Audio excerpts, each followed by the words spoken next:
Sunday Night Production.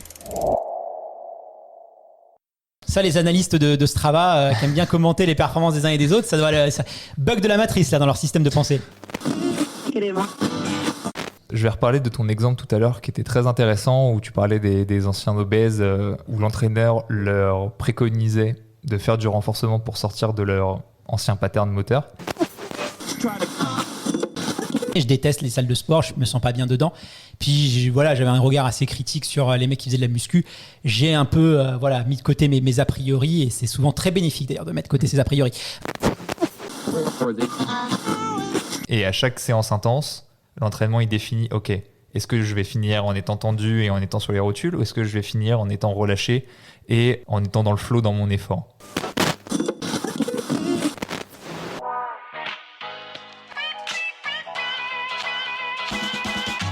Bienvenue sur le podcast Dans la tête d'un coureur, l'émission de toutes celles et ceux qui aiment courir. Trail, route, piste ou encore triathlon, chaque lundi, venez améliorer vos connaissances sur l'entraînement, l'alimentation et la préparation mentale du coureur tout en vous amusant. Bonne écoute! Soyez les bienvenus sur le podcast Dans la tête d'un coureur et aujourd'hui nous vous proposons dans ce format DLTDC original un sujet au cœur de notre pratique de la course à pied, notre foulée. Comme nous le savons tous, chaque coureur a une foulée unique, un mouvement bien à lui qui peut avoir un impact énorme sur sa performance, sur son confort et même sur sa santé à long terme. Mais qu'est-ce qui fait une foulée efficace ? Comment pouvons-nous travailler ou améliorer cet aspect fondamental de notre pratique? Eh bien, dans cet épisode, nous allons explorer ces questions cruciales et bien plus encore. Et pour nous aider à travers ce vaste sujet, j'ai le plaisir d'accueillir Tristan Pavlak, coach en course à pied, cofondateur de la première plateforme d'entraînement en ligne Campus Coach. Salut Tristan, comment est-ce que tu vas aujourd'hui ? Est-ce que tu es complexé ou tu es un fan de ta foulée, toi ? Oh, moi ça va. Bon, j'ai pas sûrement l'une des foulées les plus belles parce que je cours pas assez vite pour avoir la foulée de Kipchoge, mais de manière générale ça va. Je suis assez content. Tu complexes pas, toi ? J'ai rarement. Et toi, est-ce que tu te regardes ? Tu sais, quand tu cours, souvent on peut, on peut passer devant une boutique, devant un miroir. Est-ce que tu aimes bien un peu te regarder courir ? Ça serait mentir de dire que je ne le fais pas. Bah, on le fait tous, hein, franchement, de toi. Faut être sûr. Voilà, alors moi je suis assez complexé de ma foulée. C'est vrai ? Je te le cache pas. Ouais, je l'avais déjà dit dans un vieil épisode, mais. Voilà, grosso modo, on dirait, je sais pas, un petit limurien qui danse, je sais pas, le kuduro, tu vois, ce genre de choses. Je suis un peu complexé au sujet de ça.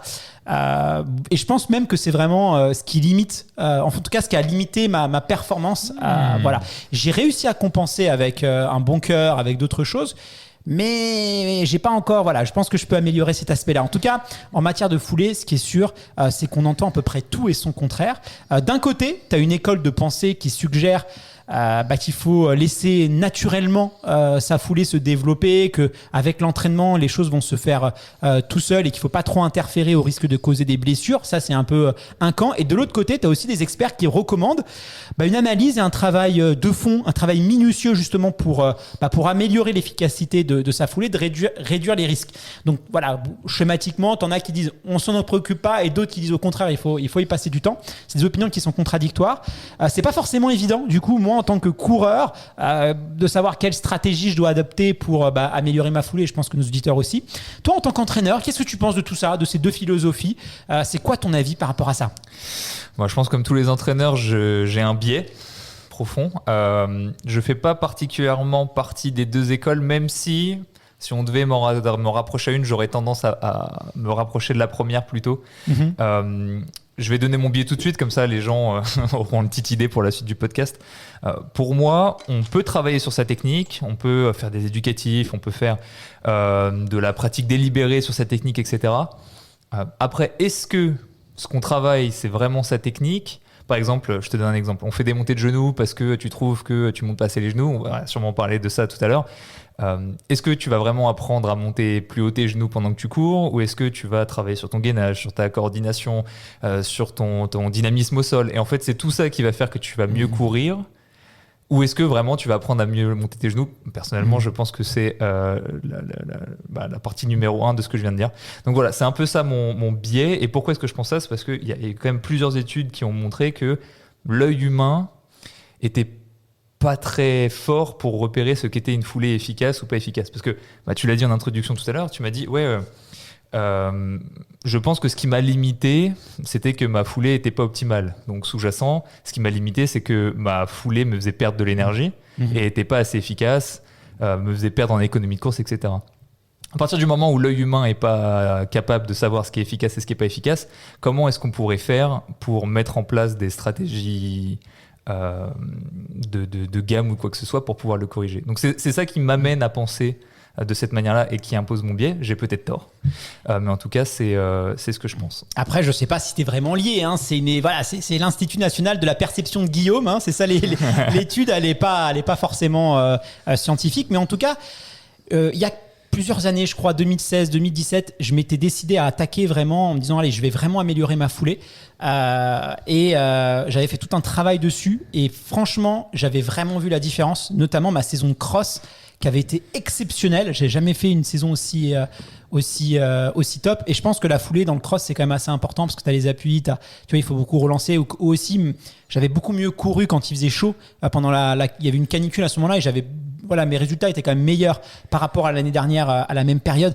et je pense que c'est la foulée, mais tout ça on va en discuter. Mais donc, du coup, est-ce que tu t'étais filmé avant, est-ce que tu t'étais filmé après, est-ce que tu avais vu genre qu'est-ce qui avait changé? Oui, alors je m'étais filmé effectivement, et j'avais fait beaucoup un travail notamment du haut du corps. On va pas spoiler l'épisode, voilà, je vais un peu te dire un peu tout ce qui s'était passé, mais clairement j'avais vu une amélioration de la foulée qui était on va en parler après, okay. Mais qui n'était pas acquise en tout cas. Dès que j'ai relâché un peu sur certaines choses, la muscu et tout, j'ai vu que la foulée c'était un peu détérioré. Ok, parce que je t'ai donné mon biais, c'est justement ça. Moi, je te reposerai les questions tout à l'heure. D'accord. Ce qui m'intéressera, c'est est-ce que en effet, tu as amélioré ce que tu as travaillé précisément et c'est ça qui t'a permis de courir plus vite, ou est-ce que c'est les effets collatéraux qui t'ont fait t'améliorer, c'est-à-dire tu as amélioré ton relâchement, tu as amélioré ta réactivité au sol et ton gainage par exemple. Ouais, c'est exactement ça. Et voilà. Et puis effectivement, la vidéo, c'est en me filmant que je m'étais filmé pour cette petite story Instagram, tu vois. Et c'est comme ça que j'ai vu que j'avais vraiment un problème de foulée. Donc, et après, j'avais vu que c'était quand même c'était nettement mieux. Mais bon, avant de plonger là dans le détail, on va pas tout de suite commencer l'épisode. Avant de plonger en détail, on va parler de l'amplitude, on va parler du relâchement, on va parler de l'importance de la force, de la flexibilité. On va vraiment essayer de développer tous ces détails-là. Tu vois, ça sera assez complémentaire avec un vieil épisode qu'on avait fait à l'époque avec Fred. Mais j'aimerais bien quand même qu'on établisse quelques bases. Et la première, c'est une définition pour toi. Qu'est-ce que c'est qu'une foulée efficace? Je parle bien d'une foulée efficace qui va permettre d'être plus performant. Alors, je pense que les gens attendraient une description esthétique de ce que c'est une foulée efficace, mais moi, je vais juste donner la définition physiologique. C'est une technique qui consomme moins d'énergie pour une même distance. Pour moi, c'est juste ça. C'est la seule préoccupation qu'il faut avoir en fonction de notre vitesse cible. Je veux consommer le moins d'énergie possible par mètre. Là, on touche un peu du doigt à ce qu'on appelle l'économie de course. Exactement, c'est sa définition. C'est un peu l'aérodynamisme d'une voiture. Parce que c'est vrai qu'on essaye des fois de se mettre des séances, d'essayer d'être le plus vite, plus puissant, d'améliorer tout ça, alors que des fois, l'aérodynamisme, on le voit sur les voitures électriques. L'aérodynamisme, c'est extrêmement important et ça joue énormément, quoi. Donc, c'est un peu l'aérodynamisme du coureur à pied. Oui, et puis ce qui est bien, c'est que sur beaucoup de professionnels, il y a des études transversales où tu vois que les performances continuent d'augmenter progressivement, alors que les qualités physiologiques, elles ne progressent pas particulièrement, ou pas toutes en tout cas. Et c'est entre autres lié à l'économie de course. Alors Tristan, maintenant qu'on vient de poser un peu les bases de ce qu'est une foulée efficace, j'aimerais qu'on construise cet épisode en explorant vraiment chaque spécificité qui contribue à une foulée parfaite, entre guillemets. Je pense comme ça va nous donner une vision d'ensemble assez complète pour essayer de bien appréhender tous les éléments qui souvent s'imbriquent les uns avec les autres. Commençons par la base même de la foulée, qui est l'alignement du corps, la posture, la position notamment aussi de la tête. Est-ce que tu peux nous dire pourquoi l'alignement du corps et la position notamment de la tête? Moi, j'ai fait un gros travail sur ça, parce que j'ai tendance à être, tu vois, très entassé sur le haut. Pourquoi est-ce que c'est important et comment est-ce que ça peut aussi influencer notre foulée? Je pense pour chaque détail, on va commencer par une analyse mécanique, parce que c'est peut-être cette analyse mécanique qui va nous donner la direction vers laquelle il faut tendre. Si on parle d'alignement, mécaniquement, c'est assez simple. Plus on s'aligne, moins on a d'angle dans notre corps, on va dire, plus le transfert d'énergie sera fait de façon efficace. Si par exemple, j'ai tendance à me pencher en avant au niveau des hanches, je perdrai de l'énergie à chaque impact au niveau de mes hanches. Alors aujourd'hui, on va s'intéresser principalement à la course de fond. On va pas parler du demi-fond, on va pas parler du sprint, mais si je reprends l'exemple du sprint, tu sais, il y a beaucoup d'analyses vidéo où tu les vois en partant sur les starting blocks et ce qu'ils considèrent être un bon départ, c'est à partir du moment où quand tu pousses, tes épaules, tes hanches et ton pied sont alignés à la fin de la poussée parce que justement, c'est l'alignement qui permet d'éviter une perte mécanique. Tu prends n'importe quel mouvement de musculation, par exemple le développé couché, le fait de, par exemple, casser tes poignets ou des choses comme ça, tu vas avoir une perte mécanique, donc tu vas avoir une perte d'énergie, donc une perte d'économie. Donc pour moi, mécaniquement, c'est ça, c'est rechercher l'alignement pour éviter la perte mécanique. Ensuite, d'un point de vue esthétique, c'est là où c'est toujours difficile. Est-ce que tout le monde va devoir essayer de s'organiser avec son corps et ses propres limitations, de flexibilité, de posture ou quoi que ce soit? Alors, quand je dis de posture, ce qu'on appelle la mauvaise posture, je crois que ça n'existe pas vraiment. Tu as reçu Major Mouvement et lui, c'est le premier qui milite contre ça. Mais en tout cas, voilà, de notre quotidien, on a une posture et peut-être que la posture qui est la plus alignée possible pour les uns ne sera pas la plus alignée possible pour les autres. Voilà. Alors, la posture, donc vraiment, voilà, la manière dont on va se tenir en courant, est-ce qu'on peut la travailler à travers des exercices, peut-être des conseils que tu pourrais donner si on a tendance, tu sais, c'est comme il y a des gens qui ont tendance à être courbés, des gens qui ont tendance, voilà, comme moi, j'avais tendance vraiment d'avoir les épaules assez relevées, le haut du corps assez tendu. On est plus sur le relâchement là. Je sais qu'on en parle après. Ouais, bien sûr. On va là, mais en tout cas, tu vois, pour avoir une posture, en tout cas, est-ce qu'il faut essayer de se tenir droit en courant? Est-ce qu'il faut essayer d'être un petit peu incliné? Parce qu'en plus, tu vois, tu peux avoir des pubalgies, il y a des coureurs par une mauvaise posture, ça peut faire des blessures. Qu'est-ce que tu peux nous dire si on veut travailler cet aspect-là? Après, les blessures, je pense, c'est plus lié. Je prends l'exemple de Lionel Sanders en triathlon qui, lui, l'avait assez bien documenté. Je pense que c'est plus le fait d'avoir une mécanique de course et de vouloir la changer pour tendre vers un idéal du jour au lendemain et sans changer son volume, sans rien changer, juste courir très différemment du jour au lendemain. Je pense que c'est plus ça qui amène des blessures qu'autre chose. Après, quand il y a un certain type de technique de course, oui, je pense que tu vas plus être enclin à te blesser à certains endroits. Mais si tu avais une autre technique, tu serais plus enclin à te blesser à d'autres endroits. Là, c'est plus lié aux facteurs de récupération et de gestion de la charge d'entraînement. Pour revenir sur l'alignement, alors ce qu'on pourrait dire de manière générale, c'est apprendre à ouvrir sa cage thoracique, à se tenir droit pour justement éviter d'être un peu voûté vers l'avant et de perdre de l'énergie. Donc il faut quand même essayer d'être droit.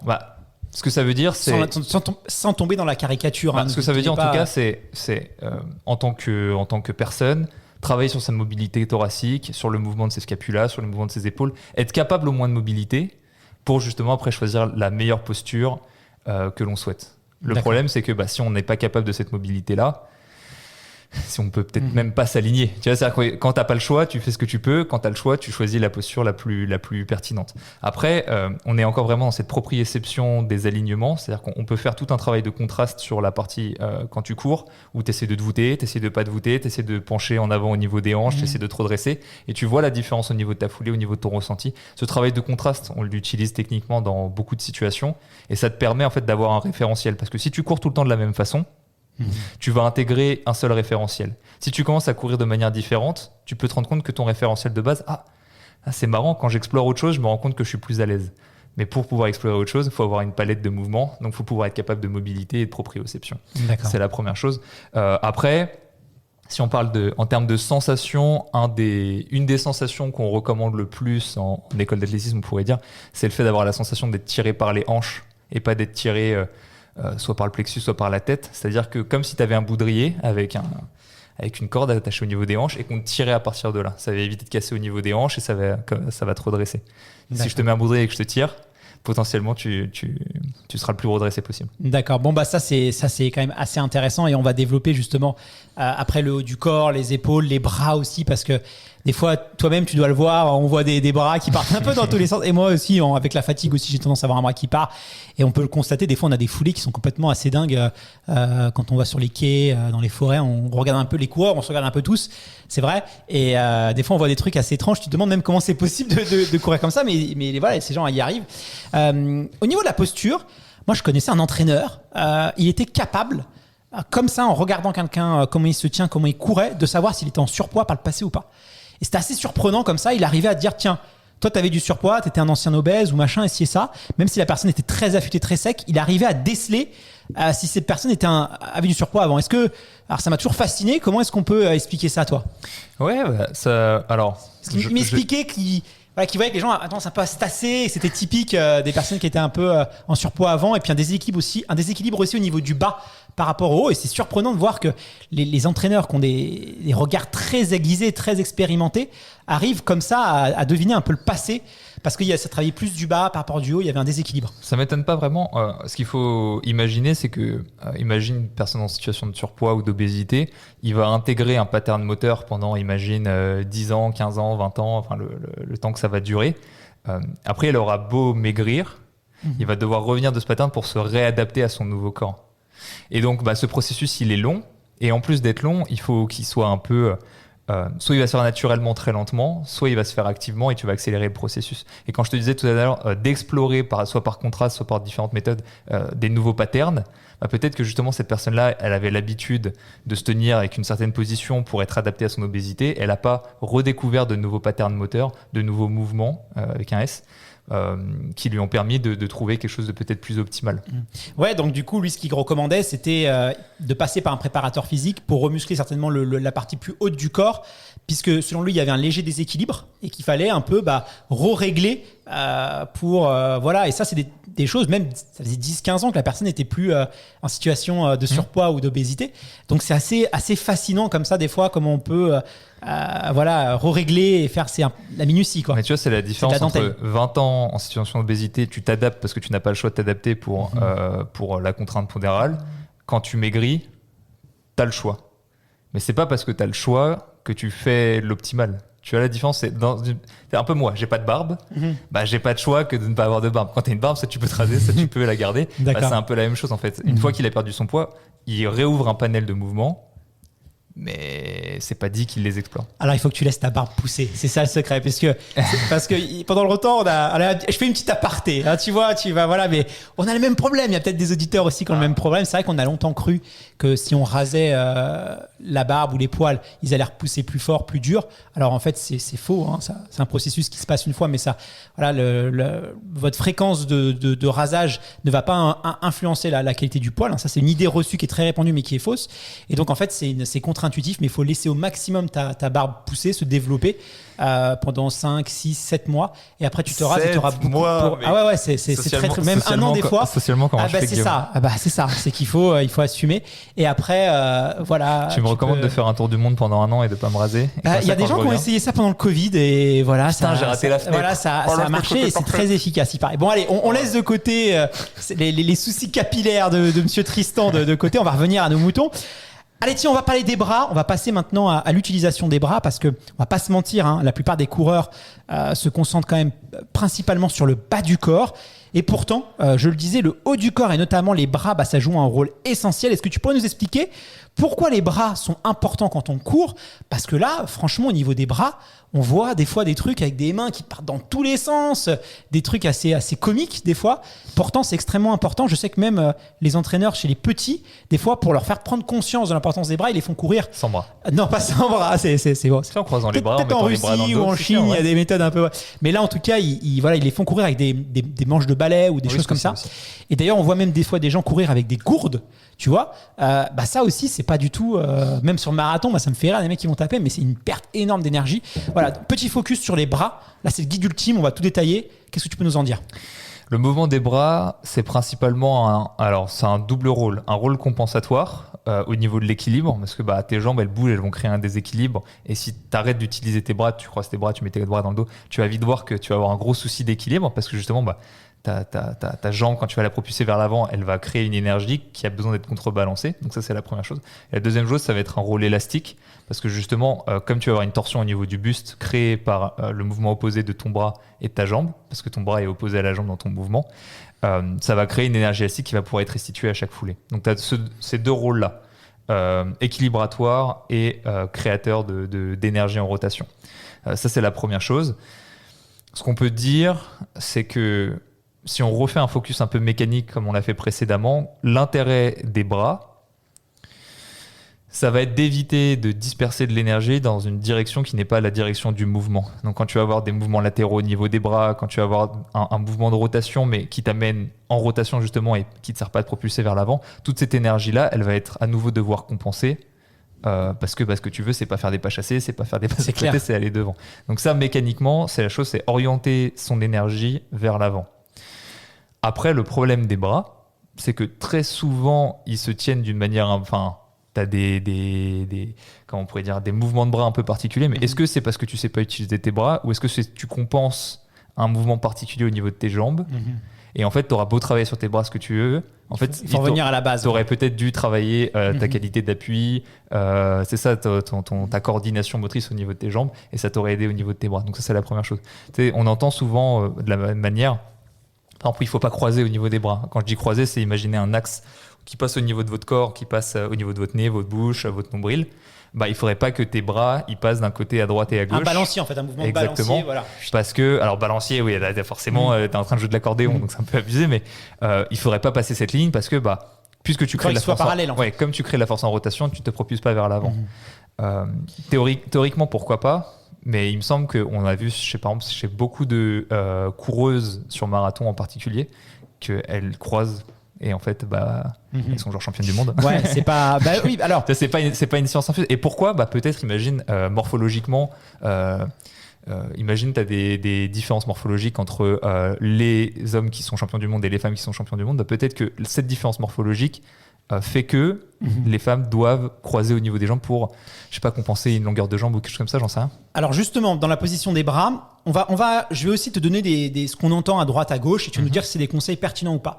Alors c'est vrai que les femmes, généralement, ont tendance à avoir les bras quand même assez hauts, presque au niveau de la poitrine. Tu le vois surtout dans les marathoniennes de très haut niveau, même les coureurs kenyanes, tu vois, elles ont les bras très très hauts, tu vois, les épaules pas si... elles arrivent à maintenir des épaules assez basses, mais elles ont des épaules très hautes, et puis elles courent comme ça, tu vois, avec des tout petits mouvements. Du coup, la position idéale des bras, est-ce que c'est assez haut, c'est-à-dire vraiment, tu vois, là j'ai les points au niveau du pec, quasiment, plutôt au niveau des hanches, donc les bras assez bas, ou voire même des fois complètement relâchés, et tu vois, il y en a qui ont carrément au niveau des cuisses, tu vois, les bras au niveau des cuisses. La position, en fait, des bras, la plus optimum, ça serait laquelle selon toi? Alors, bras tendu, évidemment, là, non, parce que ton bras de levier au niveau de ton bras est tellement grand que tu perds ça, on le voit souvent, d'énergie au niveau. Oui, mais... Des gens qui sont comme ça, les bras quasiment le long du corps en courant, quoi. Plusieurs possibilités, tu vois. Est-ce que c'est parce qu'ils n'ont pas de proprioception au niveau de leurs bras, ils ne savent pas quoi en faire, comme quelqu'un qui danse, comme moi qui danse. C'est vrai. Mais souvent, les coureurs amateurs, très amateurs, tu les vois avec les bras... c'est vrai qu'ils ne savent pas quoi en faire, quoi. S'ils ne comprennent pas le rôle compensatoire et le rôle propulsif des bras, ils sont en mode à quoi ça me sert, donc juste ils les laissent là où ils sont, et au contraire ils essaient de les limiter. C'est juste là. Donc là pour le coup, tu as typiquement l'exercice de gamme ou l'exercice éducatif ou ce que tu veux, ça peut être intéressant parce que tu intègres une utilité à tes bras, et quand tu vas faire des montées de genoux, quand tu vas faire des talons fesses, est-ce que tu apprends à faire en sorte que ton pied remonte sous ta fesse et que ton genou il monte devant, ou est-ce que tu apprends justement le fait que essaye par exemple d'accélérer la fréquence au niveau de tes bras? Tu vas voir, t'accélères la fréquence au niveau de tes genoux. Essaye d'accélérer la fréquence au niveau de tes bras et tu vas voir que ta foulée accélère en termes de fréquence. Et ce lien-là, une fois que tu commences à l'intégrer, une fois que tu commences à l'explorer petit à petit, jusqu'à quel point est-ce que ça fonctionne? Ça fonctionne toujours en fait, parce que tu ne peux pas décorréler le mouvement de tes bras du mouvement de tes jambes. Tu vois, c'est là où je parle d'événements collatéraux. Donc c'est là où par exemple quelqu'un qui ne sait pas trop servir de ses bras peut, grâce à des gammes, intégrer le fait que ça peut être utile de les utiliser. Et après, vis-à-vis de la hauteur, parce que tu m'as interrogé là-dessus, il y a encore une fois pas de réalité. Tu t'as pris des exemples entre certaines femmes et certains hommes, mais même au sein de tous les hommes ou de toutes les femmes, tu peux voir des différences au niveau par exemple de la qualité de rebond du coureur. Quelqu'un qui va beaucoup rebondir et quelqu'un qui va moins rebondir va avoir une technique de bras différente parce qu'il va pas avoir le même temps d'envol, il va pas avoir la même durée de contact au sol, donc pas le même pattern au niveau des bras. Donc là pour le coup il n'y a pas de réalité. Chacun va trouver un petit peu sa réalité. Je te prends un autre exemple auquel on pense pas souvent, mais quand on parle d'explorer ces patterns, c'est vachement intéressant. Les militaires ont tendance à courir énormément avec les bras très repliés, proches du corps. Comme les Kenyans. Et parce qu'en fait, ils courent avec un sac à dos en général. Et donc, ils prennent l'habitude de courir de cette manière-là. Vrai. Tu leur enlèves le sac à dos, ils courent toujours de la même manière. Tu les ferais explorer d'autres mouvements au niveau de leurs bras. ils arrêteraient sûrement de courir comme ça et ils adapteraient un nouveau pattern beaucoup plus efficace. C'est pour ça que souvent on dit ouais, c'est pas possible de changer la foulée. Il y a quand même, moi je le vois aussi au mimétisme, parce que je connais des athlètes féminines qui vont s'entraîner au Kenya 1, 2, 3 mois dans l'année. Et quand elles reviennent, vu qu'elles ont couru avec des Kenyanes, je t'assure que leur foulée, pas forcément sur le bas du corps, mais en tout cas sur le haut du corps, elle a un peu changé. Elles ont, tu vois, en fonction d'avec qui elles vont courir. Et si vous avez la chance, nos auditeurs, de courir avec quelqu'un qui a une belle foulée, vous allez voir que si vous courez souvent derrière votre lièvre, sur la piste, on le voit aussi, on a tendance à faire un peu de mimétisme. Alors bon, encore une fois, hein, c'est le Centre national de perception de Guillaume. J'ai pas d'études pour l'affirmer, mais moi en tout cas, voilà, c'est quelque chose que j'ai remarqué. Et dernière chose qu'on entend souvent avec les bras, on dit souvent que le mouvement, effectivement, il est important. D'ailleurs, on voit souvent les entraîneurs dans les meetings d'athlétisme, quand les athlètes passent, tu vois, ils miment le geste serre-toi des bras. Et ça, tu le vois tout le temps sur les entraîneurs. Et là, on parle d'athlètes de très haut niveau. Justement, alors c'est souvent dans le dernier tour de piste où il faut vraiment accélérer. Et tu vois les entraîneurs qui... Allez, aide-toi des bras, qui rappellent ça, même au très haut niveau. Donc ça prouve que vraiment c'est un moyen aussi de développer sa puissance.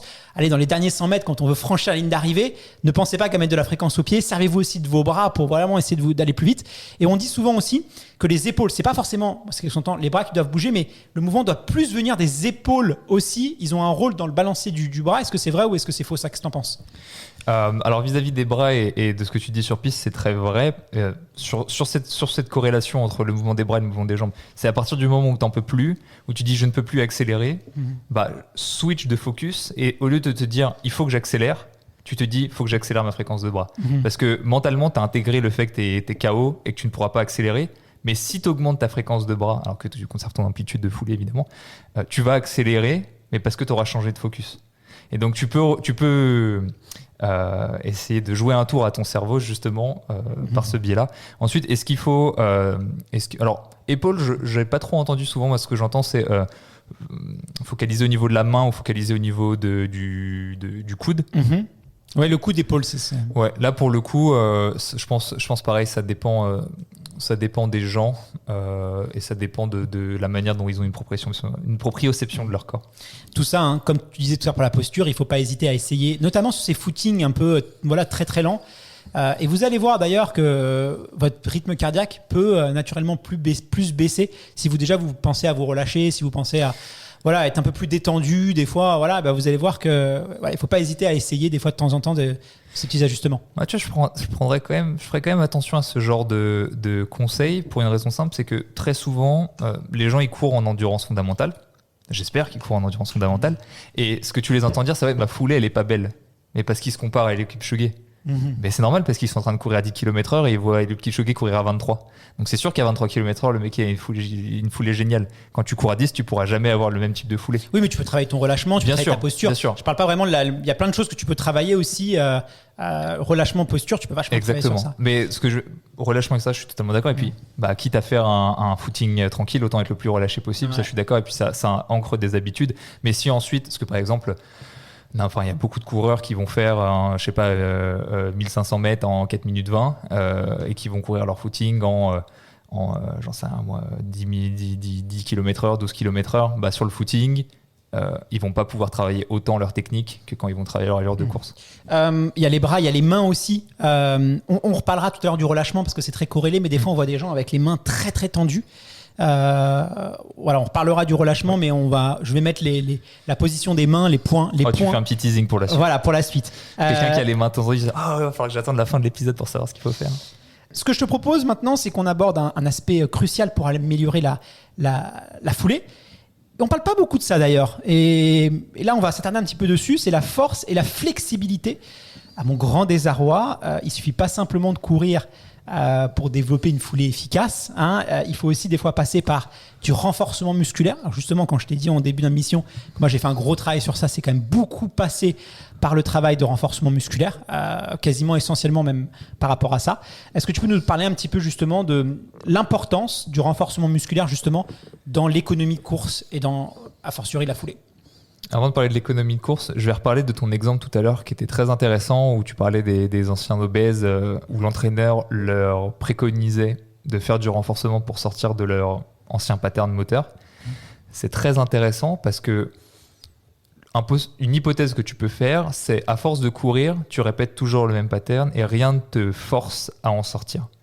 Quand tu vas faire du renforcement, au-delà de tous les bénéfices dont on va parler juste après, ça t'oblige à faire des mouvements dont tu n'as pas l'habitude. Et ça, c'est super intéressant parce que quand tu vas faire des fentes, quand tu vas faire un squat, quand tu vas faire des fentes bulgares, du développé couché, etc., au-delà de renforcer les muscles de ta posture, les muscles stabilisateurs ou ce que tu veux de certains mouvements, ça va te permettre d'explorer des nouveaux mouvements. Et c'est peut-être ça en fait qui leur permet de sur un squat, il faut que je sorte la cage thoracique, il faut que je bascule mon bassin vers l'avant en antéversion. Plein de choses pour lesquelles ils ne sont pas obligés de le faire pendant leur activité de course à pied. Donc ça, c'est déjà une chose hyper intéressante sur le renforcement et ça fait partie intégrante de ce qu'on appelle le développement athlétique. Quand tu es un athlète, on te dit il faut que tu cours. Pour moi, être un athlète, c'est un peu plus que ça. C'est aussi avoir conscience de son corps, savoir comment l'utiliser. On voit souvent des gens... C'est l'efficience. Ouais, il y a souvent des gens qui sont très forts dans un seul sport. Et tu as des gens, dès qu'ils commencent un nouveau sport, clair. Ils sont très forts tout de suite. Kevin Meyer. Typiquement. Voilà. Kevin, franchement, tous les sports, il est incroyable. Même j'ai vu, il faut le voir jouer au basket. Il a un niveau qui pourrait être dans une équipe peut-être pas nationale, mais en tout cas en départemental, il aura un niveau incroyable. Tu vois, je vais prendre un exemple. Je suis désolé, bref, on va pas nommer. Il y a une personne à la fac. Running addict. Non, à la fac qui était avec moi. Excellente dans son sport. Excellent. Le problème, c'est que dans tous les sports, je n'ai jamais vu quelqu'un. Il était excellent en escalade. Je n'ai jamais vu quelqu'un d'aussi nul dans tous les autres sports. Pourtant, l'escalade, c'est quand même un sport qui permet d'être hyper polyvalent. Volleyball, catastrophique. Cirque, catastrophique. Cirque, c'est un sport. Judo. T'as fait du cirque ? Oui, j'ai fait du cirque. On apprend tous les jours. Qu'est-ce que tu faisais dans le cirque ? Attends, on va faire 5 minutes. Qu'est-ce que tu faisais dans le cirque ? Tu faisais quoi ? Tu faisais du jonglage ? Tu dansais avec des lions ? J'ai fait un épanchement synovial au milieu du cycle, au niveau du genou en tombant en judo. J'ai eu. Dommage, pas pu finir le cirque, sinon t'aurais une belle vidéo de moi sur le spectacle de fin d'année. Zapata. Ouais, Tristan Zapata. mais oui, donc il y a des gens qui sont forts dans leur sport, mais qui n'ont aucun développement athlétique. Et la question c'est, est-ce qu'avec un développement athlétique, cette personne n'aurait pas pu être encore plus fort ? Et déjà, elle avait déjà un niveau national. Est-ce que ça n'aurait pas pu aller plus loin ? Mais c'est curieux parce que l'escalade, en plus, je pensais vraiment que c'était l'un des sports, c'était vraiment une base qui te permettait d'être vraiment bon partout. Donc tu vois, c'est comme quoi les idées reçues des fois. Je te présenterai cette personne, tu verras que non. Comme quoi l'Institut national de la perception de Guillaume n'a pas toujours les bonnes intuitions. Mais moi, c'est l'inverse. Tu vois, moi par exemple, j'étais mauvais dans tous les sports, sauf dans la course à pied. Et je sais que j'avais quand même des lacunes. Déjà, j'ai eu un peu de surpoids aussi. Je sais que j'avais des lacunes aussi sur cette partie-là. Donc je pense qu'effectivement, ça m'a beaucoup aidé.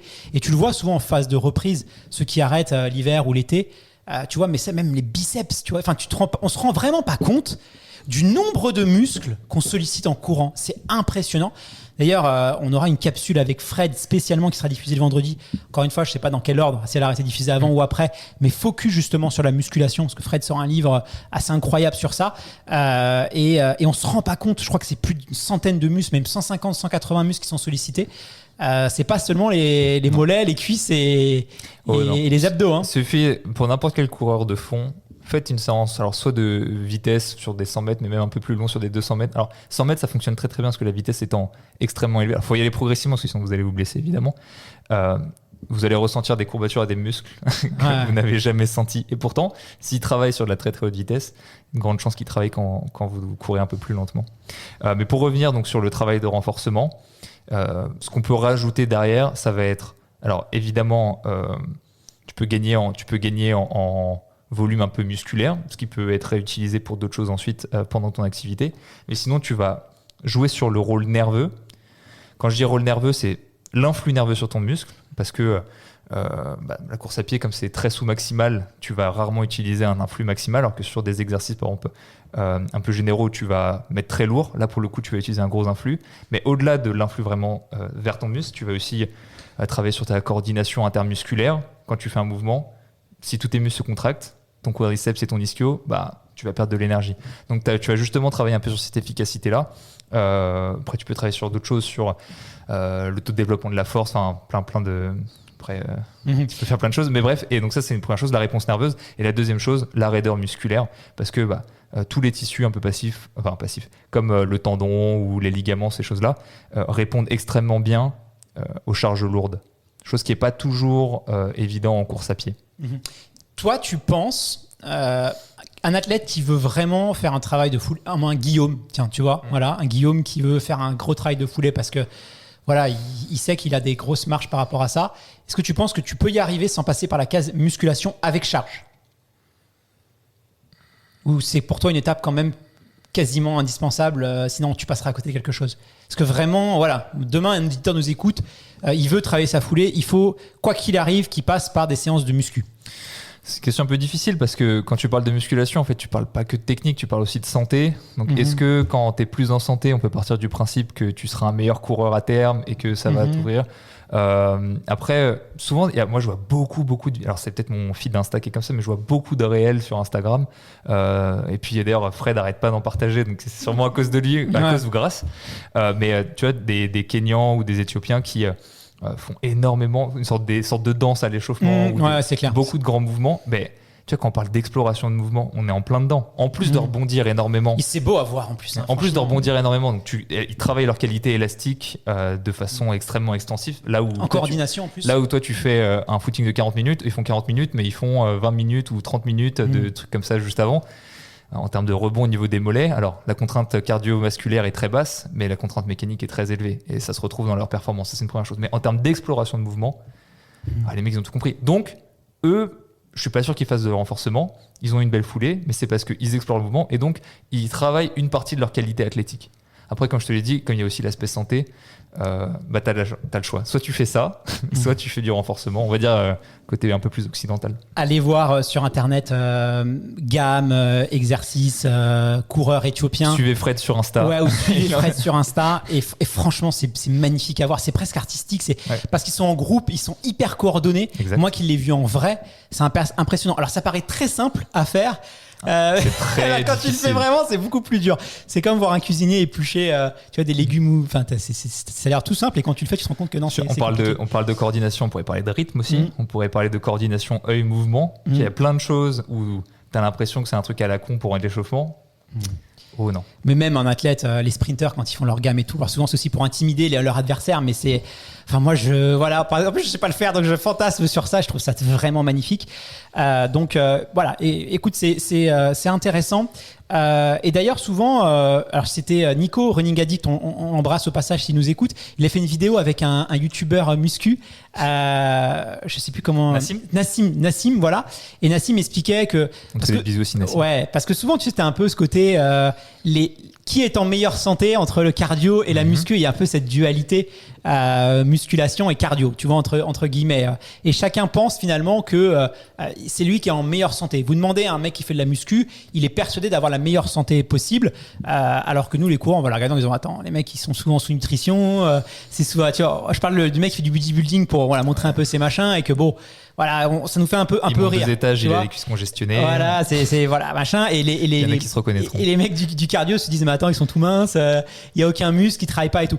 Et en fait, souvent, mais la réalité, c'est que souvent, c'est le mélange des deux, quoi. Et c'est ce que disait très bien Nassim en disant, en fait, on met souvent en dualité, on va beaucoup plus prioriser, mais en fait, l'harmonie des deux mondes, pour vraiment être en bonne santé, c'est faire les deux, quoi. Exactement. Lui, c'est l'un des apprentissages principaux qu'il retire de son aventure marathon l'année dernière au marathon de Paris. Il s'est dit, j'ai craché sur l'endurance et sur la basse intensité pendant si longtemps et sur la course à pied en disant que c'était horrible et que pas que ça servait à rien, mais que c'était hyper délétère pour la musculation, etc. Et au final, à la fin de ces 6 mois de préparation, la première chose qu'il s'est dit, c'est je vais continuer à courir. Ouais, mais j'ai vu cette vidéo, elle était excellente. Et puis nous, les coureurs aussi, moi le premier, je déteste les salles de sport, je me sens pas bien dedans. Puis j'avais un regard assez critique sur les mecs qui faisaient de la muscu. J'ai un peu mis de côté mes a priori, et c'est souvent très bénéfique d'ailleurs de mettre de côté ces a priori. Les étirements, les gammes, justement. Alors on va laisser les gammes éthiopiennes d'un côté. Là, on parle vraiment des gammes un peu traditionnelles.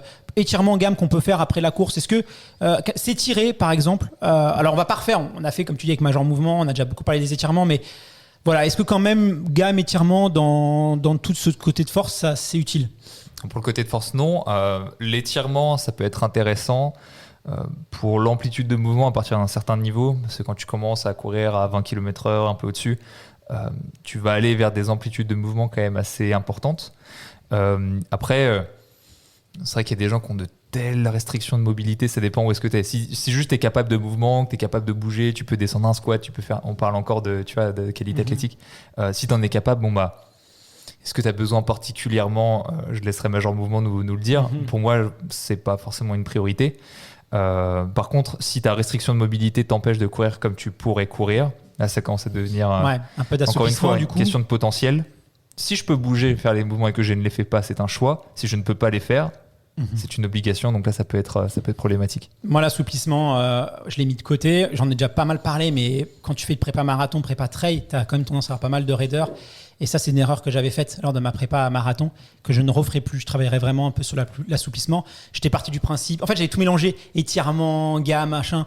Ça m'embêtait que kiné de les faire. J'ai appris, ça m'arrange. Allez, c'est nul, ça sert à rien. C'est prouvé, la science dit que c'est nul. Donc, je fais rien du tout. Au final, à la fin, j'étais hyper raide. J'avais du mal à me baisser et tout. J'étais vraiment devenu un balai, quoi.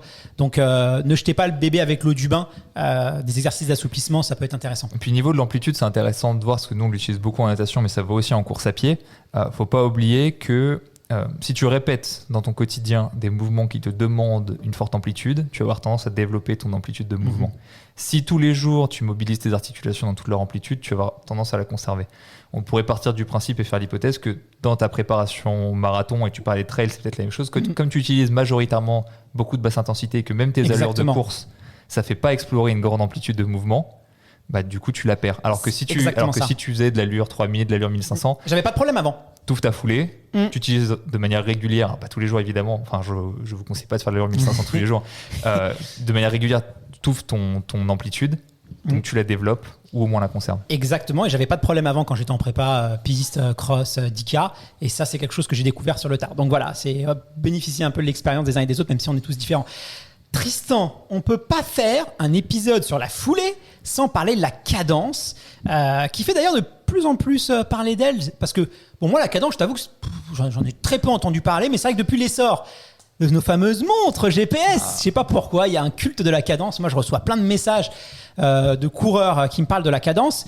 Donc allez, on fait un petit focus sur ça. C'est vrai qu'on entend souvent dire que la montre nous le dit, la cadence idéale, la référence, c'est 180 pas par minute. Est-ce que ça serait pas parce que c'est l'une des rares choses qu'elle peut vraiment mesurer ? Je sais pas. Mais en tout cas, ils mettent ça vachement en avant. Du coup, ça est en train de torturer la tête de tout le monde. Et on reçoit plein de messages par rapport à ça. Donc vas-y, la cadence, qu'est-ce que c'est ? Cette mesure, est-ce qu'elle est référente ? Qu'est-ce que tu peux nous en dire ? Voilà, sur la cadence, donc encore une fois, je rappelle, c'est vraiment les minutes. Voilà, c'est les nombres minutes par foulée. J'ai plus l'historique en tête, mais ça a été beaucoup de fois, parce que c'est intéressant de voir d'où viennent les données, le fameux 180 pas par minute. Historiquement, je le fais de tête, mais c'est une étude qui analysait chez les coureurs de haut niveau la fréquence de pas qu'ils utilisaient. Ça faisait à peu près 180 plus ou moins 10, on oublie souvent de le dire, mais c'était quand même ça, en disant s'ils sont si forts, c'est que ça doit être sûrement un nombre magique et qu'il faut courir à cette fréquence-là. Pour la grande majorité des gens, c'est le cas. Mais on a aussi des exceptions qui nous montrent qu'on peut être très fort sans respecter cette fourchette-là. Si on est plus haut, plus bas, est-ce qu'on doit s'inquiéter ? Pour moi, non. La seule façon, enfin le seul endroit où on doit s'inquiéter, souvent ce qu'on dit, c'est qu'il n'y a pas de bonne manière de courir, mais dans nos sociétés actuelles, on peut mal courir. Il n'y a pas de vérité quand on parle du bien, mais il y a quand même une petite vérité quand on parle du mauvais. C'est des gens qui vont être sédentaires, ou alors qui vont avoir des activités physiques qui ne les fait pas courir. Tu parles de la musculation par exemple, typiquement, tu peux passer 20 ans à faire la musculation sans courir. Le problème, c'est que tu peux désapprendre cette qualité qui pourtant est naturelle pour toi. Quand tu es petit, tout le monde court. Donc une fois que tu l'as désapprise, tu peux mal courir. Très faible. Exactement. Donc là, tu peux avoir justement une cadence ultra faible. Quand on parle d'ultra faible, on parle 150, 155 pas par minute en général. Donc on est très très loin des 180 références dont on pourrait parler. Donc à ce moment-là, si on part du principe qu'on ne sait plus courir, juste réapprendre à courir. Donc explorer de nouvelles fréquences de pas, ça peut être une nouvelle solution. Parce qu'on parle de explorer des mouvements, mais augmenter sa fréquence, ça fait partie d'un nouveau mouvement. Et petit à petit le développer. Personnellement, je prends le parti pris de dire qu'à 155, vous avez à peu près 99, voire pas loin des 100% de chances d'avoir à gagner à augmenter votre fréquence de pas. Parce que comme vous ne savez pas courir, en fait, le problème, c'est l'aspect freinatoire de ta foulée. Normalement, tu essaies de créer le moins de freins possible à chaque foulée. Or, si ta fréquence est extrêmement faible, tu as beaucoup de chances qu'elle te freine. Après, tu as des Jim Wesley, c'est toujours celui-là qu'on prend en exemple. J'aimerais en prendre un autre, j'ai pas de nom, mais qui est aux alentours de 160, 163 pas par minute par exemple, et qui est très très fort. Hein. Ouais, c'est fou. Je savais pas. Bah, tu vois, on prend l'exemple, moi je savais pas. Ok, bah, c'est toujours lui qu'on prend en exemple. Il faut en trouver d'autres. Envoyez des noms à Guillaume de gens qui courent avec une fréquence extrêmement faible. Ouais. Mais non, mais c'est rassurant parce que Jim Wemsley, honnêtement, un ultra trailer incroyable, hyper rapide aussi sur le plat, qui est hyper polyvalent, qui manque pas de qualité. Et on voit 160 de cadence, quoi. Après, alors. Ça, les analystes de Strava qui aiment bien commenter les performances des uns et des autres, ça bug de la matrice là dans leur système de pensée. Alors, ce qui est intéressant de noter et ce qui va peut-être en détendre certains aussi, c'est qu'il faut pas oublier que la fréquence de foulée est liée à notre vitesse. Prendre 180 comme référentiel, quelle que soit la vitesse, c'est très bizarre parce que quand on va accélérer, la première chose qui va augmenter, c'est la fréquence de pas avant l'amplitude. Donc, si par exemple, tu es en mon footing, je suis vers les 170, quand je vais commencer à me rapprocher de mon allure 10 km, je vais être vers les 180, 182 et je peux monter à 185 et plus sur des allures supérieures. Donc, faut pas oublier ça quand même. Plus vous accélérez, plus votre fréquence va augmenter. Bon, moi j'avais une bonne cadence. Je crois même que je dépassais je peux même atteindre les 190. Donc j'avais plutôt une cadence qui était. À quelle vitesse? Je sais, c'est en moyenne sur mes footings. J'avais quand même. En footing. Ouais, okay. Mais j'étais quand même rarement. Pas en 190, mais j'étais rarement en dessous des 170. J'étais quasiment tout le temps en 180, 183. Oui, après c'est quand même une courbe en cloche. Hein. Ouais. C'est-à-dire que tu vois moi, alors ça peut aller, on va dire 165, peut-être 90% des gens, 95% des gens qui courent assidûment et qui commencent à avoir un niveau correct. Il y en a très peu en dessous, quoi. Donc un coureur qui était sédentaire, pas très sportif, qui a commencé la course à pied il y a 1, 2, 3 ans, qui veut essayer justement, qui a l'impression d'avoir une foulée très rasante, qui manque de cadence. Tu nous as dit s'il veut améliorer, il se concentre... Elle peut être rasante et avoir de la cadence. Oui, c'est vrai. C'est juste être sûr que d'ailleurs, j'ai pas une grande amplitude et j'ai de la cadence. D'ailleurs, ce que tu veux dire, tu peux compenser ton amplitude par une cadence beaucoup plus forte. C'est souvent ça d'ailleurs. Oui, là pour le coup c'est purement morphologique. Alors encore une fois, je vais prendre le sprint, ce qui est un mauvais exemple parce qu'on parle de fond aujourd'hui. Mais tu regardes Usain Bolt et Gatling par exemple, ils n'ont pas du tout les mêmes patterns de foulée parce que pas du tout les mêmes longueurs de jambes. Il y en a un qui va jouer sur l'amplitude, l'autre sur la fréquence. C'est l'une d'ailleurs des exceptions qui faisait qu'on a sous-estimé Usain Bolt, il me semble, à ses débuts. C'est vrai. Et qu'il a eu une carrière pas trop mal à la suite. Et toc, oui d'ailleurs. Parce que tu prends un Mo Farah et un Bekele. Amplitude et cadence n'a rien à voir, hein. Ça a les deux opposés, quoi. Parce que pas même longueur segmentaire, pas même longueur de jambe, de buste, donc chacun s'adapte et fait en fonction de ses prédispositions. On veut trop être normé, qu'est-ce que je te dis, on veut le modèle parfait, préfabriqué, on s'invente des complexes. C'est ça, mais donc oui, tu l'as dit, sédentaire. Voilà, sédentaire, du coup il va plus essayer de prendre en compte sa vitesse. C'est ça. Quel autre conseil il peut mettre en place, des petits exercices qu'il peut faire, si tu veux nous en donner peut-être 2-3 autres en plus. Le plus simple, moi c'est vraiment ce que j'aime bien faire et puis ça permet de varier un petit peu sur ses footings, ça permet de se donner un petit objectif, c'est de courir avec un métronome, c'est ce qu'on faisait en 1990. Aujourd'hui tu as des playlists, si vous avez un peu l'oreille musicale, tu te mets une playlist à 170 BPM, 180 BPM et tu essaies de courir en rythme. C'est assez sympa. C'est pas parce que tu cours pendant un de tes footings sur 20 minutes à 180 pas par minute que ça va devenir ta fréquence préférentielle. Mais c'est toujours sympa à faire. T'explores autre chose et après tu vois si tu gardes ou si tu gardes pas. D'accord. On enchaîne avec l'amplitude. Est-ce que ça nous amène une question. Voilà, est-ce qu'on peut expliquer en quoi l'amplitude peut être stratégique ou non, parce que c'est vrai que alors là on est aussi dans l'esthétisme. Tiens, je parlais de Mo Farah et Bekele. Bekele, un coureur extraordinaire, l'un des plus performants sur marathon, sur 10 km, sur piste. Voilà. Esthétiquement, c'est moins beau à voir qu'un Mo Farah ou même qu'un Eliud Kipchoge parce qu'il y a cette amplitude. Tu as l'impression vraiment qu'ils font des bonds à chaque foulée. Et nous, on pense effectivement que du coup, ils dépensent moins d'énergie, ils vont plus haut. L'amplitude, qu'est-ce que tu peux nous en dire ? C'est ce qu'on disait tout à l'heure. Pour moi, c'est une des conséquences liées à la morphologie de chacun. Donc, dans le fond, dans les courses de fond, je ne suis pas sûr qu'il y ait un réel intérêt à le développer. Après, j'écoutais une intervention de Bruno Gagère qui était extrêmement intéressante. Bruno Gagère, il est entraîneur national de demi-fond. Bruno Gagère, pardon, Ouais, de demi-fond au pôle de Montpellier, il me semble. Et il disait que lui, qui s'occupait notamment de PAB, etc. Ouais. PAB, ouais. Et Renel Lamotte, je crois aussi. Exact. Et donc il disait que lui, par contre, pour le demi-fond, il y avait un vrai travail mécanique, biomécanique et une analyse biomécanique à faire. Mais dans son discours, il disait que lui aussi observait qu'en fonction de si son coureur de 1500, il faisait 80 kilos ou il en faisait 60, il n'y avait pas les mêmes besoins. Il y avait pas, tu vois, lui il parle aussi d'auteur de foulée. Et il n'y avait pas les mêmes besoins parce que chacun s'adaptait aussi un peu à sa morphologie. Donc pour la course de fond, parce que le demi-fond demandait à Bruno Gagère, et puis d'autres entraîneurs de fond évidemment, je parle de lui, mais pour la course de fond, pour moi, c'est très dépendant de sa morphologie. Pour des coureurs amateurs qui vont nous écouter. Donc on cherche pas à essayer d'avoir non, et puis en possible. plus de ça, surtout à basse intensité, parce que comme je l'ai dit, t'augmentes ta fréquence avant d'augmenter ton amplitude. Donc si à des vitesses type allure marathon, allure semi-marathon, tu vas essayer d'augmenter ton amplitude, tu as de grandes chances que ça se fasse au détriment de la fréquence, et donc que tu rentres dans une foulée freinatrice, parce que tu vas chercher un appui trop en avant de ton centre de gravité à chaque impact. Et on entend souvent justement qu'une foulée rasante, un peu plus rasante, je parle pas vraiment trop rasante, mais un peu plus rasante, c'est plus efficace sur la longue distance parce qu'aussi on va un peu plus s'économiser.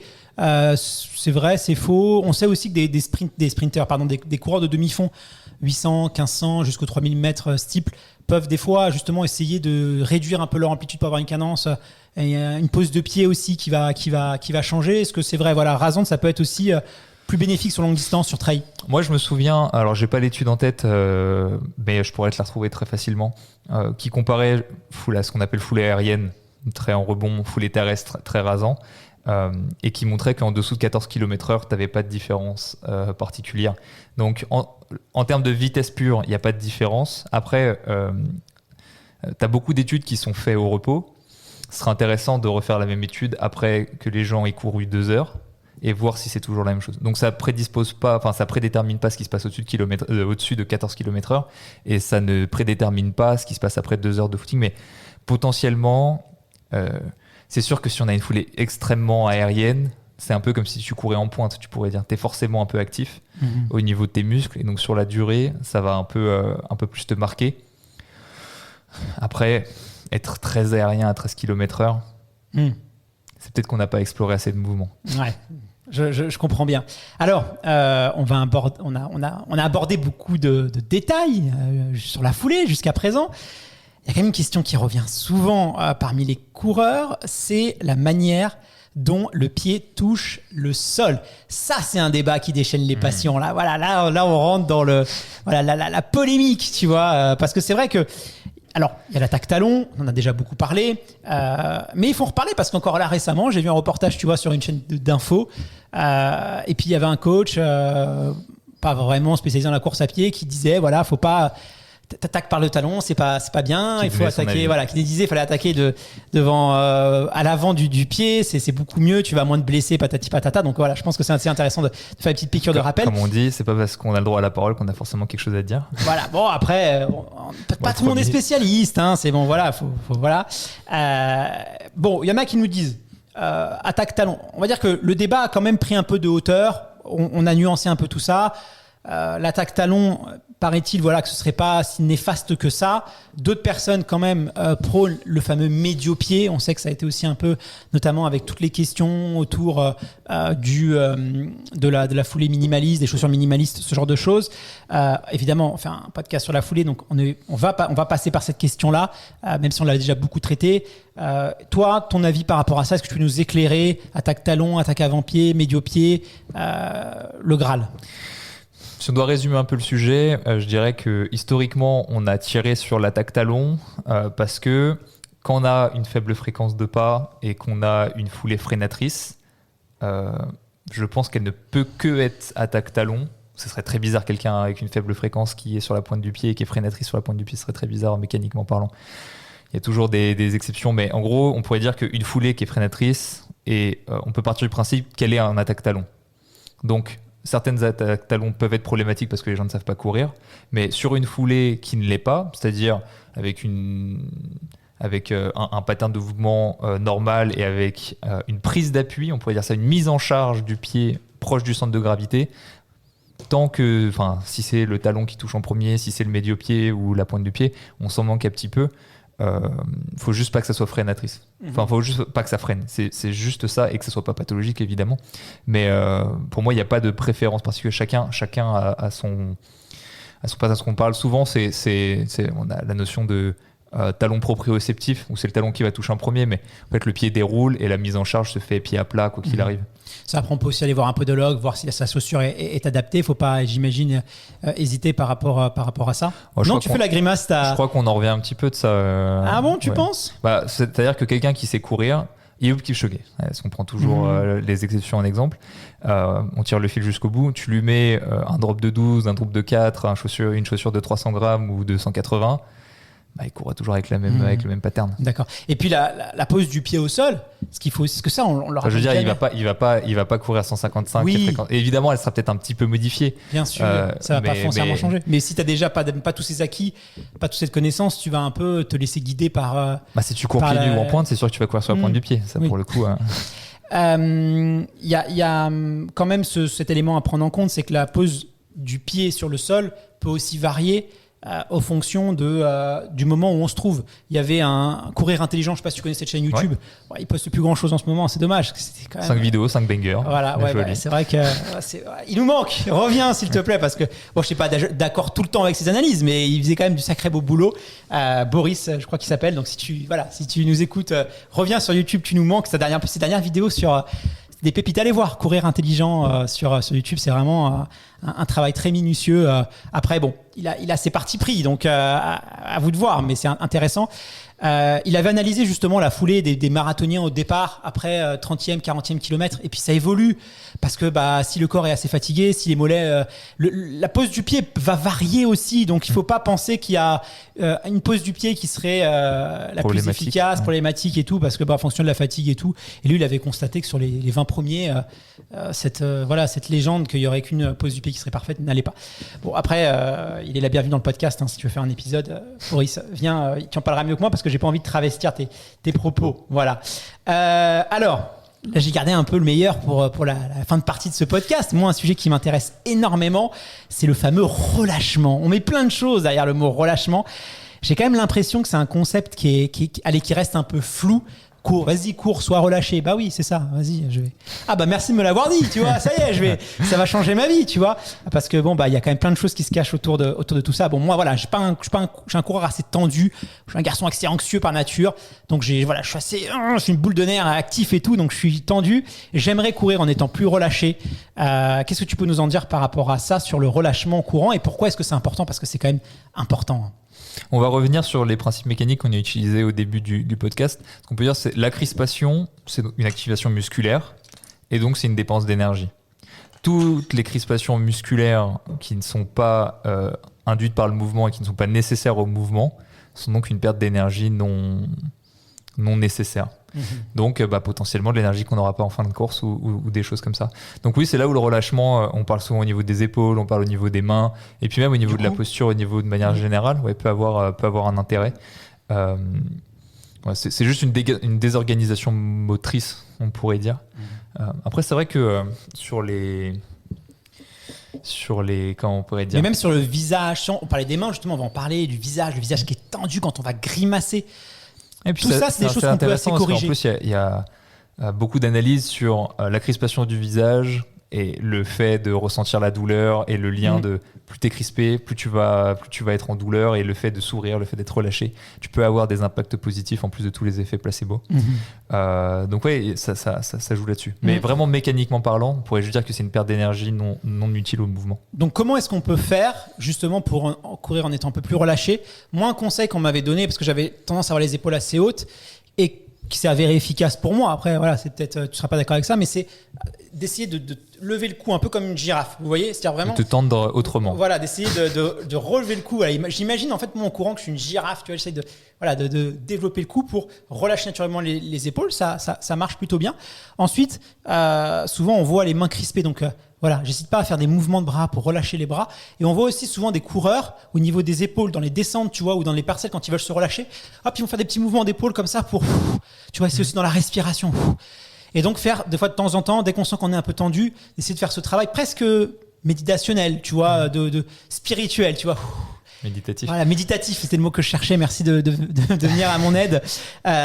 Tu vois, voilà. Quel conseil tu peux donner par rapport à ça?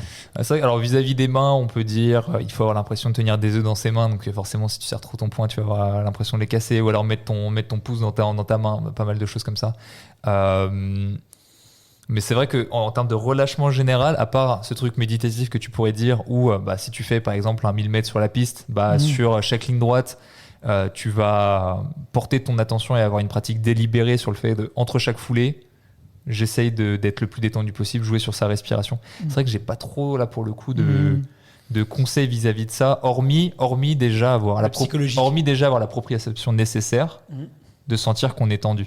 Parce que je pense que la majorité des gens qui vont courir avec les épaules relevées, tu le vois pas forcément, n'ont pas forcément la connaissance, la conscience de leur corps pour voir que c'est tendu. Donc moi, c'est des gens qui me le disaient, des gens que je connais pas, que je doublais, ils me disaient, j'entends, hey, relâche-toi.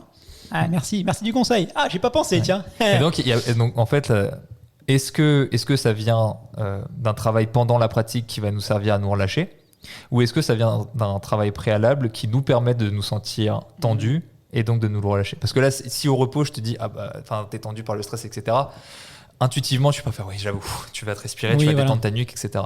Mais il faut que tu en aies conscience. Mais le corps se relâche aussi. Je te donne un exemple. Déjà, on l'a tous constaté. Avant une compétition ou avant une séance même un peu dure, je sais pas si tu as remarqué, mais tu vas bâiller. Ouais, souvent on baille. Voilà, c'est marrant parce que j'avais même une fille, tu vois, on était à l'Ironman de Nice en septembre dernier, et il y avait Clément Mignon. Et tu vois, au départ, qui baillait tout le temps, il avait l'air presque endormi. Tu te dis, c'est bizarre. Et avant, on se dit, bien, je suis bizarre, je baille. Souvent, des fois, même nos amis, ça peut la faire rire. Non, t'es fatigué, c'est pas le moment d'être fatigué. Non, c'est un très bon signe.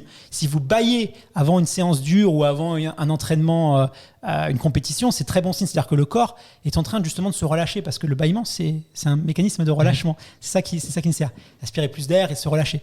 Donc ça, déjà, c'est calme avant la tempête. Exactement. C'est un bon signe. C'est-à-dire que le corps a compris qu'il va se passer quelque chose. Et ensuite, on le voit sur des séances moi, j'ai fait des séances de 15 x 400 et tout. Et des fois, tu te dis, mais comment je vais réussir les 2 dernières? Je suis à bout, tu vois, quand des séances sont vraiment très très dures. De bâillement et ça repartit. Et les derniers, en fait, tu vois que les dernières séances, tu te sens au contraire hyper relâché. Et c'est le corps, justement, pour t'aider à te donner l'énergie nécessaire d'aller au bout. Naturellement, il va te relâcher. Et en fait, cette dernière série que tu redoutais, vu que le corps s'est relâché, elle va passer beaucoup mieux. Et là, tu te rends compte de l'impact que peut avoir le relâchement. Donc, il faut aussi faire confiance à son corps. Essayer de lui dire, ok, je te fais confiance, relâche-toi, lâcher prise, le lâcher prise. Pas se crisper, se tendre, mon Dieu, je vais pas y arriver, je me crispe. Allez, je fais confiance à mon corps. Je sais que c'est dur, mais on va lui donner, voilà, et on arrête de se prendre la tête. Donc, je pense que en préparation mentale aussi, le relâchement est important. Et après, c'est évidemment tout ce qui est travail de renforcement musculaire, tout ce qu'on a dit avant qui va jouer. C'est l'aspect physique et mental. C'est ce que j'allais dire. Alors, un préparateur ou une préparatrice mentale en parlera sûrement mieux que moi, mais là, tu définis presque un peu ce sentiment de flow que tu pourrais avoir et qu'il faut chercher dans ces séances à recréer pour savoir les éléments qui vont te prédisposer et les éléments déclencheurs. Parce que en fait, chaque séance d'entraînement intense, tu pourrais les prendre comme un entraînement. Et à chaque séance intense, l'entraînement, il définit, ok, est-ce que je vais finir en étant tendu et en étant sur les rotules, ou est-ce que je vais finir en étant relâché et en étant dans le flow dans mon effort. Chaque entraînement, c'est binaire, on pourrait dire. Et donc, tu peux te prédéterminer à être dans un cas ou dans l'autre, ce qui te permet d'augmenter tes chances le jour J, le jour de la course, d'être dans la meilleure des situations. On avait fait un épisode avec Fred il y a une saison précédente, le flow, pour essayer de retrouver cet épisode qui était très très cool, justement, cet sentiment de. Ouais, dans les podcasts, c'est vrai que vos références. J'arrête pas de faire des références aux podcasts précédents qu'on a fait. Vous référencez pas beaucoup parce que comme les gens peuvent pas. Mais c'est dur de référencer sur du podcast, parce que les moteurs de recherche. Parce qu'en description, tu peux pas mettre des petits liens. Si on peut. Comme ça, Nolwenn qui fait. Nolwenn nous fera. Allez en description du podcast. Voilà, description si ça vous intéresse, comme ça, vous écoutez 10 podcasts dans la tête d'un coureur. Voilà. Parce qu'en plus, je sais pas combien d'épisodes vous avez, mais pour les retrouver, il faut que les gens soient les mots-clés. Ouais, et puis les derniers sont plus disponibles. Donc les premiers sont plus disponibles. Ils sont où ? Ils sont cachés. Voilà, parce que c'est compliqué d'avoir 600-700 podcasts. Justement, parce qu'on a des problèmes. Avec les supprimes au final. Il n'y a pas de playlist comme toi tu peux avoir sur YouTube. Voilà. D'ailleurs, si vous voulez les épisodes les plus récents au premier et vous écoutez par Apple Podcast, allez, j'en profite parce qu'on nous pose beaucoup la question. Vous avez en haut à droite 3 petits points et vous pouvez ranger par ordre chronologique du plus ancien au plus récent. Parce que ça, c'est une question qui nous pose tout le temps. Donc j'en profite. Et donc, vous pouvez mettre du plus récent au plus nouveau. Et comme ça, vous ne prenez pas la tête à remonter à chaque fois le fil. Petit conseil au passage, je sais qu'à chaque fois ça. 5 étoiles aussi, tu veux en parler peut-être. Et 5 étoiles, c'est vrai que j'en parle plus. 5 étoiles, une petite évaluation, ça fait toujours Si vous plaisir. êtes toujours là sur le podcast, vous avez appris plein de choses. Eh ben allez, c'est le moment de nous petit remercier, un petit mot gentil. Voilà. Tristan, écoute, sur ces belles paroles, je te propose qu'on passe à notre rubrique vrai du faux, si tu es d'accord. Ouais, c'est parti. Jingle. Ça, c'est vrai, ça. Non, c'est faux. C'est pas ça, c'est que c'est n'importe quoi. En vrai, la vérité, la vraie vérité. C'est faux. C'est vrai ou c'est faux, ça? Franchement. Ouais, c'est pas faux. La rubrique vrai du faux, chaque mois, on analyse les fake news, les légendes urbaines du monde de la course à pied. On débunk en fait qu'est-ce qui est vrai, qu'est-ce qui est faux dans tout ce qu'on entend dans les communautés de coureurs. Aujourd'hui, on va s'intéresser pour cette rubrique à la foulée. Première question à Tristan. Une foulée esthétiquement belle et une foulée efficace, vrai ou faux? Une foulée efficace, je pourrais dire oui, parce que si on est capable d'esthétisme, ça veut dire qu'on a une bonne proprioception, on court sûrement depuis longtemps et ça pourrait avoir un impact. Est-ce que c'est parce que c'est esthétique que c'est le plus efficace? Ça, je peux en douter. Ça se voit, les gens gagnent en économie de course au fur et à mesure.